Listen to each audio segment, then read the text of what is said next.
in a league synonymous with excess, where teenage millionaires routinely bankrupt themselves on diamond chains and depreciating supercars, a shadow class of superstars operates differently.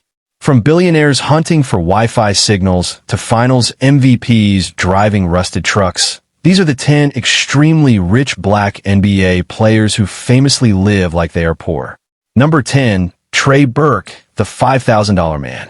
When Trey Burke was selected 9th overall in the 2013 NBA draft, he was immediately handed the keys to a kingdom most people only dream of.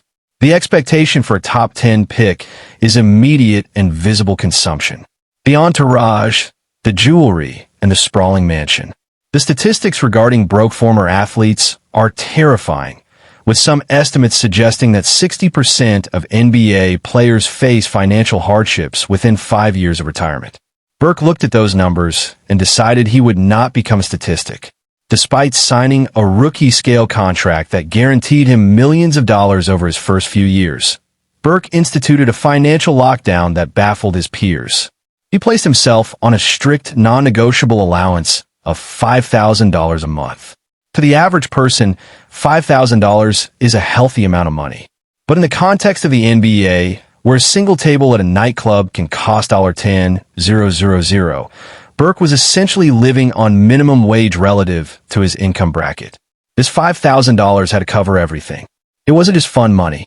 It was his operating budget for food, gas, clothing, and daily essentials. If he wanted a new pair of designer shoes, he had to check his balance. If he wanted to treat friends to dinner, music, he had to calculate the cost.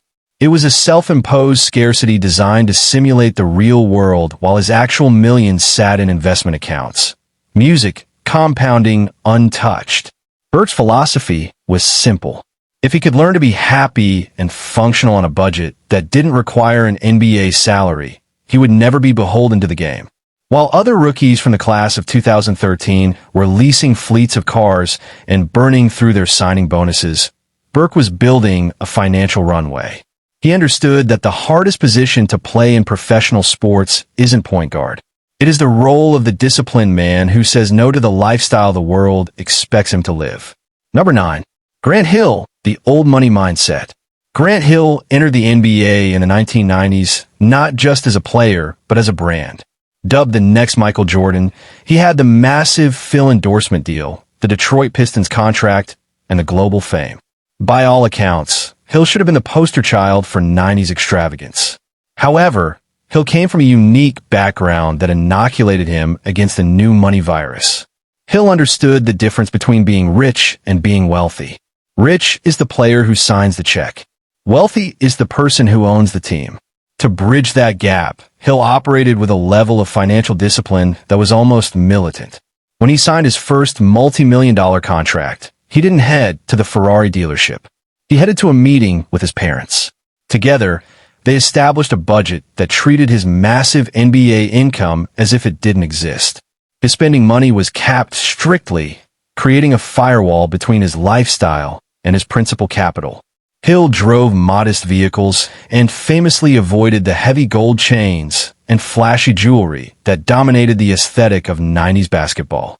He viewed these items not as status symbols, but as leaks in his financial ship. This wasn't just about saving for a rainy day. It was about capital allocation. Hill treated his NBA career as a high-yield funding, music, round for his second career.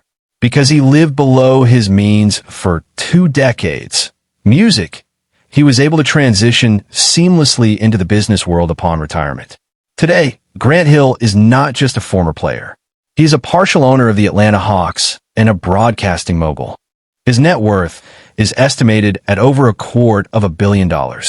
He didn't live like he was poor because he had to. He lived that way so he could eventually sit in the owner's box of a league that used to employ him. Number 8, Andre Iguodala, the Silicon Valley monk. Andre Iguodala is perhaps the most sophisticated financial mind to ever play in the NBA. During his tenure with the Golden State Warriors, he found himself physically located in the heart of global wealth creation, the San Francisco Bay Area.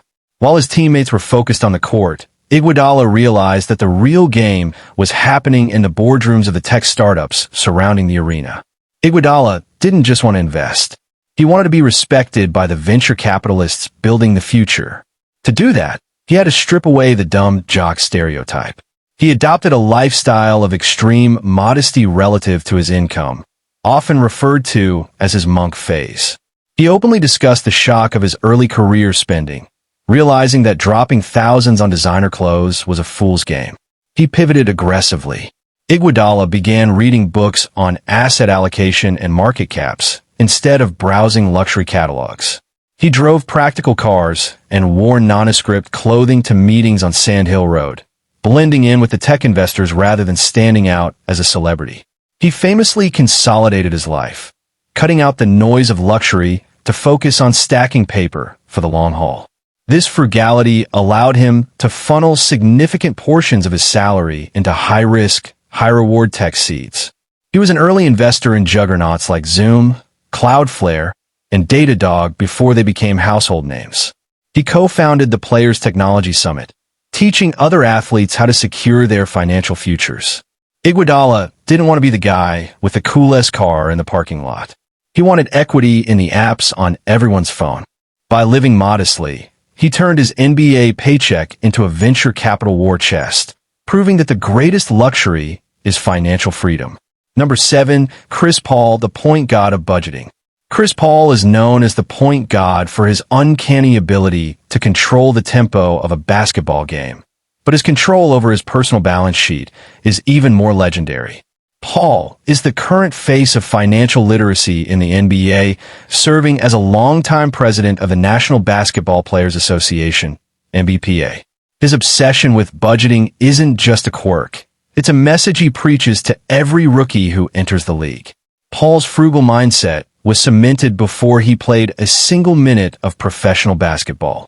When he declared for the draft, the standard procedure for agencies was to offer a line of credit, music, or an advance to potential top picks.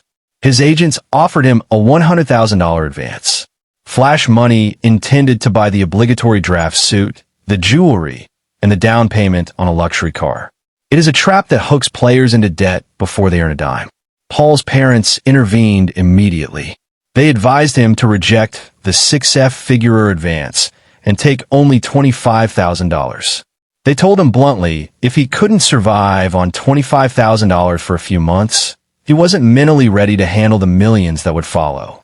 That lesson in delayed gratification defined his career. Even after earning hundreds of millions in salary, Paul remains notoriously careful with his spending. He is famous for buying clothes that don't carry designer price tags and emphasizes that time is the only asset you can't budget for. He urges younger players to look at the burn rate of their lifestyle. Chris Paul lives rich by refusing to let his lifestyle dictate his choices, proving that you can sign a max contract and still respect the value of a single dollar. Number 6, Jimmy Butler, the hustler in the minivan. Jimmy Butler is an enigma in the world of professional sports. He signs contracts worth hundreds of millions, yet he moves with the gritty energy of a man who is still trying to make rent. His frugality is not passive. It is performative and aggressive. Butler is famous for his disdain for the stupid tax, the extra money celebrities pay just to look important. For years, stories circulated about Butler driving a Toyota Sienna minivan. This wasn't because he couldn't afford Bugatti. He owns high-end cars, but he frequently chose the minivan because of its utility and anonymity. In a minivan, nobody asks for money. In a minivan, you can navigate the city without the flashing lights of paparazzi. It was a strategic choice to live below the radar. But the absolute peak of his poor mindset occurred during the 2020 NBA bubble in Orlando. While other multimillionaire players were complaining about the amenities in the food, Butler saw a gap in the market. He realized there was no premium coffee available on the Disney campus. Using his own espresso machine and beans he brought in, he started Big Face Coffee. He operated out of his hotel room like a college dorm hustle. But here is the genius. He charged $20 for a cup of coffee. It didn't matter if it was a small, a medium, or a large. It didn't matter if you were a fellow superstar or a coach. The price was $20 cash only. He was grinding beans and obsessing over cash flow. genuinely excited about making a few hundred a day despite earning over $30 million a year on the court. He didn't need the money. He needed the hustle. Butler lives below his means because he prefers the chase of making money over the boredom of spending it. Number 5, Carmelo Anthony, the coupon king.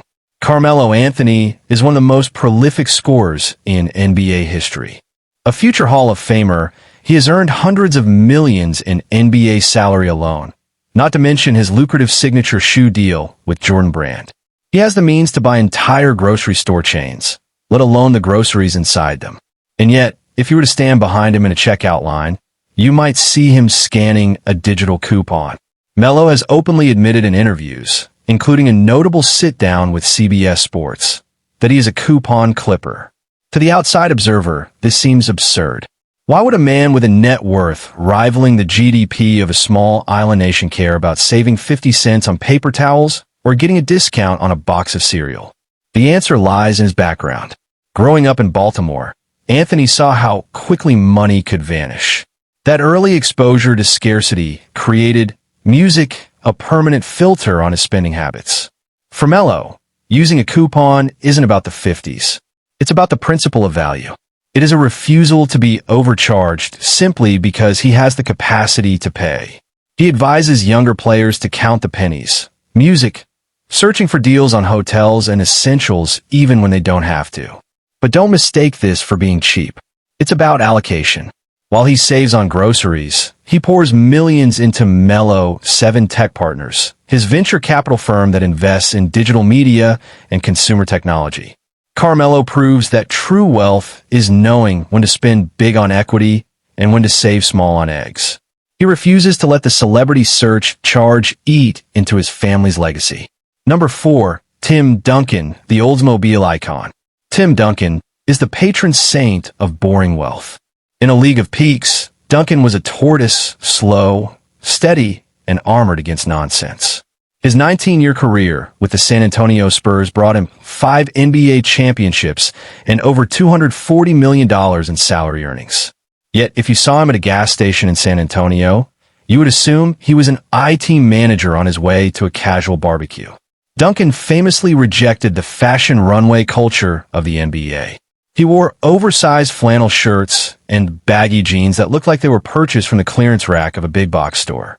He didn't wear them to be ironic.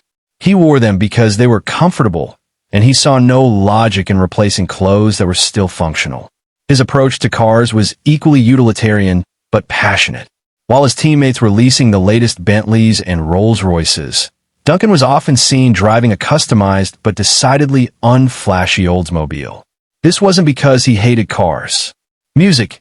In fact, he loved them so much he opened his own auto shop, Blackjack Speed Shop, but he viewed cars as machines to be worked on, not status symbols to be displayed. His poverty lifestyle was actually a masterclass in indifference. He simply did not care about the opinions of others. He didn't need a stylist. He needed a rebound. Music. He didn't need a VIP section. He needed a quiet dinner. This lack of ego in his spending protected him from the sharks that circle NBA stars. Tim Duncan didn't just save money, he saved energy. He retired as one of the wealthiest players in history. Not because he made the most, but because he spent the least on things that didn't matter. Number 3, Giannis Antetokounmpo, the scarcity survivor. For Giannis Antetokounmpo, living like he is poor isn't a financial strategy. It is a muscle memory. Growing up stateless and impoverished in Greece. Music. He sold trinkets and DVDs on the streets of Athens just to help his family eat. That level of trauma wires the brain differently than any American superstar could understand. When he landed in the NBA, the sudden influx of millions didn't fix the trauma of poverty. It just amplified his fear of losing it all. The stories of his early frugality are legendary.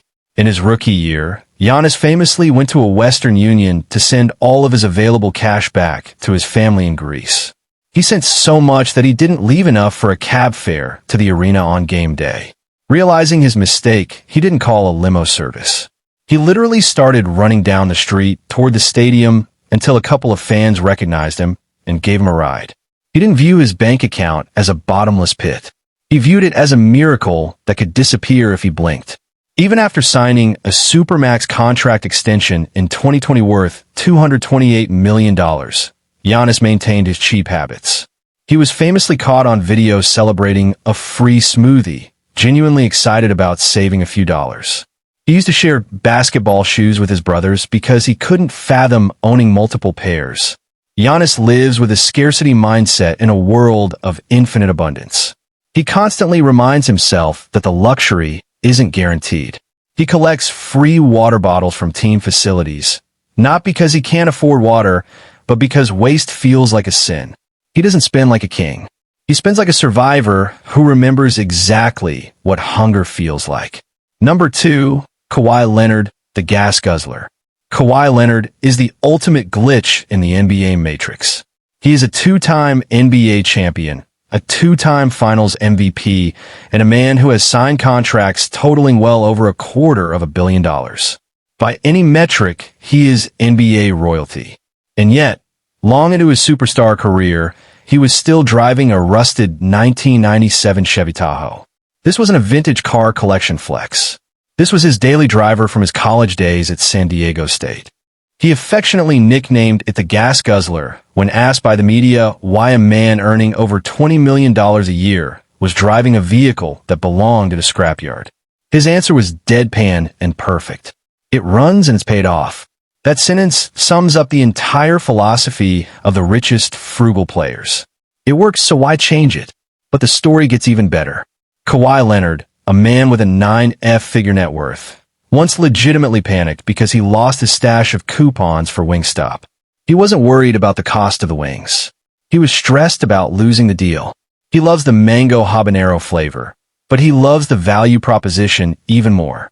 He approaches his finances with the same robotic, emotionless efficiency he uses to defend the best players in the world. No flash, no drama, no emotion. Kawhi Leonard lives in a tax bracket where he could buy a Wingstop franchise every week, but he prefers the satisfaction of getting a free meal because the coupon says he earned it. He proves that being rich doesn't mean you have to be wasteful. Number 1, LeBron James, the billionaire penny pincher. And finally, we arrive at the king. LeBron James is not just a rich basketball player. He is music. The first active NBA player to be officially certified as a billionaire by Forbes. He owns the Spring Hill Company. He has equity in Fenway Sports Group, owners of the Boston Red Sox and Liverpool FC. He owns pizza franchises, and he has a lifetime deal with Nike. His empire is vast, his reach is global, and his wallet is practically bottomless. And yet, he is arguably the cheapest player in the history of the league when it comes to small expenses. This isn't a rumor. It is a locker room fact confirmed by his best friend, Dwyane Wade. LeBron James, the man who could buy a streaming service outright, refuses to pay $4.99 a month for ad-free Pandora. He listens to commercials. He sits in the gym lifting weights, waiting for a 30 SE second-on ad to finish rather than spending $5. But it goes deeper. LeBron famously refuses to turn on data roaming on his phone when he travels internationally. If there is no Wi-Fi, the king goes dark.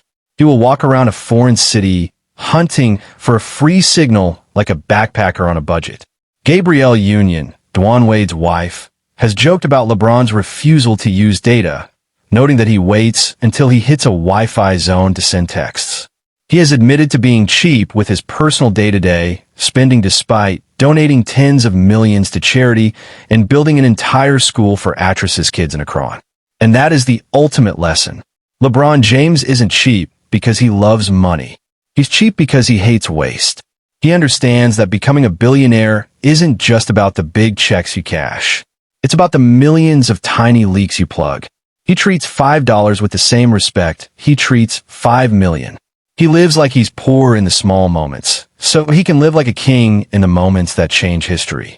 From Kawhi Leonard's rusted Tahoe to LeBron James' relentless battle against data roaming charges, these players prove that true wealth isn't about what you spend, it's about what you keep.